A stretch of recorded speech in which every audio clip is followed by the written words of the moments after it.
নমস্কার বন্ধুরা, কেমন আছেন সবাই? আশা করি ভালো আছেন। ঝটপট চলে এলাম আবার একটা আনবক্সিংয়ের ভিডিও নিয়ে। আজকের আনবক্সিংটা ছিল মিশো থেকে। মিশো থেকে আমি একটা সুন্দর প্রোডাক্ট পারচেস করেছিলাম। আশা করি আপনাদের ভালোই লাগবে। চলুন আপনারাও দেখুন, আমিও দেখি। আমি দেখি প্রোডাক্টটা কেমন হয়েছে, আপনারা দেখুন কী ছিল সেটা জানার জন্য।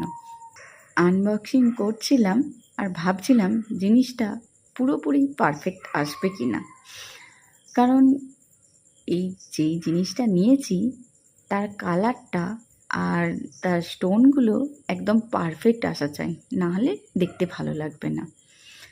দেখুন, এটা ছিল একটা জুয়েলারি।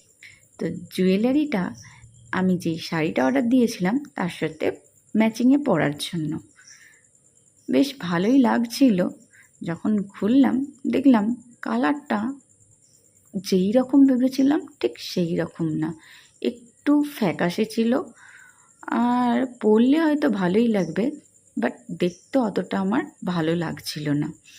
মোটামুটি বাদ দেওয়ার মতোও না বা গ্রহণ করার মতোও না। যাই হোক, স্টোনগুলো সবকটাই একদম পারফেক্ট ছিল। আর সবথেকে ভালো লেগেছিল আমার এর মধ্যে যেটা হলো ইয়াররিংটা বেশ ভালোই লাগছিল দেখতে। তবুও মনপ্রত জিনিসটা আমার হলো না। যাই হোক, বেটার লাক নেক্সট টাইম। এটা আমি আর রিটার্ন করব না। বিয়েবাড়ির জন্য হাতে আর বেশি টাইম নেই। চলুন আজকের মতন ভিডিওটা আমার এখানেই শেষ করলাম। আবার একটা আনবক্সিংয়ের ভিডিও নিয়ে তাড়াতাড়ি হাজির হয়ে যাব। ভালো থাকবেন, সুস্থ